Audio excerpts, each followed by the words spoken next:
המשפחה שלנו היא לא משפחה רגילה. אחי הבכור אילי הוא אוטיסט. הוא לא מבין והוא לא יכול לדבר למרות שהוא ממש רוצה. אילי בן 11 נראה ילד ככל הילדים, אבל הוא לא. החריגות של אילי נקראת אוטיזם.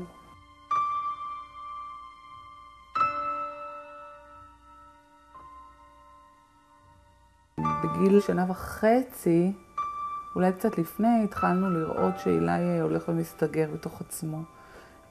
ולא עושה דברים שילדים בני 1.5 צריכים לעשות by the book. כיף כף קוף. כיף כף קוף. אלון הוא אוטיסט.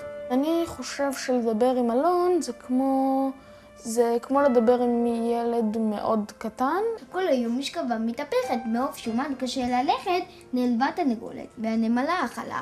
הלכה הנמלה ובאה ארנבת. אם הייתי צריך להסביר מה זה אוטיזם, הייתי אומר שאוטיזם זה בעיה בתקשורת, שמונעת מהם ללמוד איך לתקשר עם העולם בצורה נכונה. 15, 16, 17, 18. יאללה, אלון. עוד שניים. 19 ו-20. מקיף. יאללה, בואו נעשה קליפת בטן. אז מסרנו אחד לשני מ-1 עד 20. סדר היום של אורן שונה מאוד משל אחרים בני גילו. כדי להתנהל באופן עצמאי, באותו פרק זמן של שעה, לצורך העניין, עד שהוא הולך לבית הספר, צריך היה לעשות הרבה מאוד עבודה.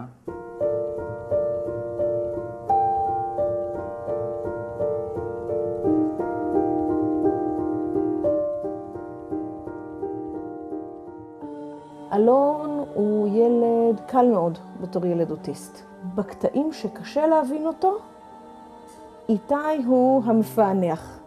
איתי יודע לקרוא אותו ויודע לגשת אליו ויודע להרגיע אותו. הוא מבקש עזרה בדרך הייחודית שלו ואני עוזר לו.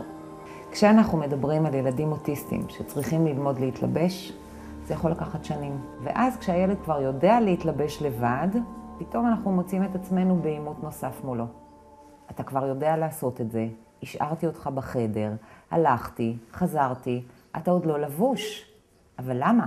מה שהכי קשה לי בתור אימא זה העובדה שאילי לא מדבר, לא בגלל הצורך שלי לשמוע אותו אומר אימא, על זה כבר ויתרתי, אלא בגלל שהוא לא יכול לבטא את המצוקות שלו וגם את השמחות שלו. זה קשה, לא לדעת מה עובר על אילי.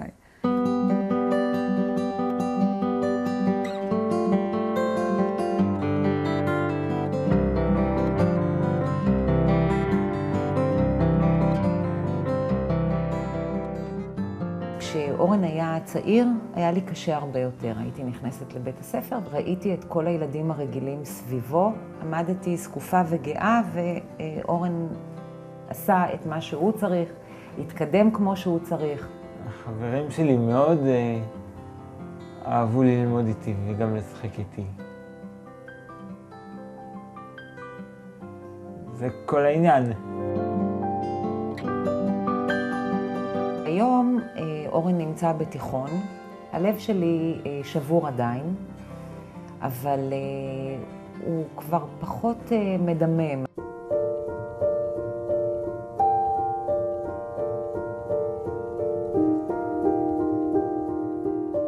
מה שהכי קשה עם ההתנהלות היומיומית של אילי זה העובדה שהוא יכול להיפגע, להיכנס לאמבטיה ולפתוח מים רותחים, לפתוח את הדלת ולצאת חלילה ולרדת לכביש. אין לו את ההבנה הבסיסית שילד מגיל 0 אומרים לו להסתכל ימינה ושמאלה, שכביש זה דבר מסוכן. אם קורה משהו רע, אין לו דרך לפתור. אם הוא פוחד ממשהו, הוא מזיק לעצמו. אני תמיד צוחקת שההפרש בין איתי ואלון היה 2. וכרגע הוא עומד על משהו כמו 10 שנים. וההפרש פשוט גדל עם השנים, וככל שהשנים חולפות, אנחנו עדיין יש לנו תינוק בבית. כי גם בעתיד הוא לא יגדל ממש. הוא יישאר מאוד מאוד מאוד מוגבל ביכולות שלו. הוא מתבגר עכשיו, אני משווה אותו לאדם שעוברים עליו כל כך הרבה דברים בתור ילד מתבגר, עניינים בכיתה, בנות, כל מיני מחשבות, תהיות על החיים. ואילי, אני מאמינה שעוברים גם עליו דברים, רק אני לא יכולה לדעת, אני יכולה רק לנחש. אין לי ספק שאלון מבין שהוא לא בסדר, שמשהו לא בסדר איתו. רואים את זה במפגשים שלו עם ילדים בני גילו, עם בנות בגיל הרלוונטי, שהוא מאוד מתלהב, הוא מאוד רוצה ליצור קשר, והוא מאוד מנסה להתחבב. כשברור שאין לזה תוחלת. במקרה הטוב זאת תהיה ילדה עם הרבה מאוד סבלנות והרבה מאוד הבנה, ותהיה נחמדה אליו שעה, אבל בסופו של דבר אין לו דרך ליצור קשר. אני מרגיש שאני הרבה פעמים לא מספיק מתייחס אליו כמו שצריך. ולמשל כשהוא חוטף לי אוכל, אז אני מתעצבן ואומר, די. ואז היא מצליחה להסביר לי עוד פעם. ואז בסוף אני צריך לסלוח לו. אני מאוד משתדלת שאדם לא יוותר על החיים שלו, זאת אומרת שלא יוותר על הבילויים שלו ועל החברים שלו ועל הפעילויות שלו, בגלל שיש לו אח אוטיסט. אני מקווה שזה מצליח לי. אם מגיע אליי חבר בפעם הראשונה והוא לא מכיר את אילי והוא לא יודע את המוגבלות שלו, אז אני מסביר לו שאילי הוא ילד אוטיסט והוא יעשה קצת קולות ורעשים. אחרי פעמיים שאדם ואלמה חזרו מהגן עם קינים, אני הבנתי שקינים הם יצורים מאוד תקשורתיים. הם נדבקים הרי שמקרבים ראש אל ראש.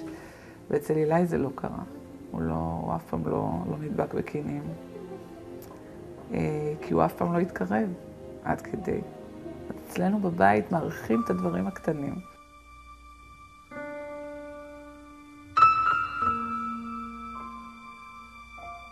כשהם היו קטנים, התקווה שלי הייתה שהם יהיו כמו כולם, שהם ידברו ושהם יהיו רגילים. אז אורן שלא דיבר, מדבר מאוד יפה, ואלון שלא דיבר, מדבר דרך ספר התקשורת שלו פלוס אי אלו מילים. פעם כשאילי היה בן 3, בן 4 שהוא היה קטן, קיווינו שהוא יצא מהסיפור הזה שנקרא אוטיזם, שהוא יתחיל לדבר, שהוא ילך לכיתה א' רגילה. היום אנחנו יודעים שזה לא יקרה, ואנחנו רק רוצים לקוות ולשאוף לזה לעובדה שלילה יהיה טוב ושהוא יהיה מאושר.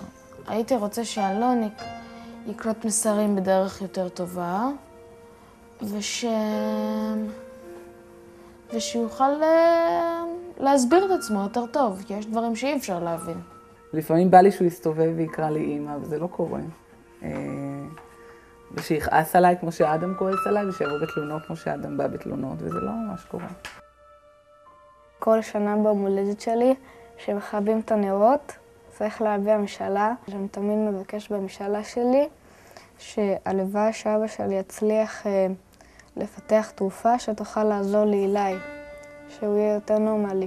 אני כן שמחה שהבאנו עוד ילדים לעולם, כדי שאדם יחווה גם מה זה להיות אח לילדים רגילים. ואני מאוד שמחה שיש לנו הרבה ילדים, גם בגלל העובדה שצריך לדאוג לאילי, גם בעתיד, אנחנו לא נהיה פה תמיד.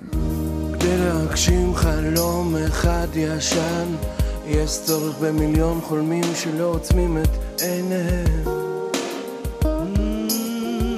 כדי להגשים חלום אחד ישן, יש צורך במיליון חולמים שלא עוצמים את אוזניהם. הערך העיקרי שבני נוער יכולים להפיק מהתרמה לעלות, או התנדבות בכלל, וקודם כל לראות את עצמך כמכלול, כחלק מחברה שיש בה חלשים, שיש בה נזקקים, שיש בה אנשים שצריכים יותר וצריכים פחות. ללמוד על העולם באופן הזה. ויש גם את הפן של לראות את עצמך בתוך החברה הזאת, כמה בר מזל אני. מה נקודות החוזק שלי, איפה אני יכול להעריך את עצמי יותר, ואיפה אני יכול לתת לאחרים יותר. שמוכנים אל החלום להתקרב, שעוד זוכרים איך להקל את הכאב, שיכולים להתאהב, להתחייב ולגלות שעוד נשאר להם מקום בלב. כשתצאו להתרמה, זכרו שבכספי התרומות שתגייסו תאפשר עלות לאילי, אלון, אורן ולהרבה ילדים כמותם חיים טובים יותר. תודה. מקום בלב, כדי להגשים חלום אחד ישן, יש צורך במיליון חולמים שלא עוצמים את עיניהם. כדי להגשים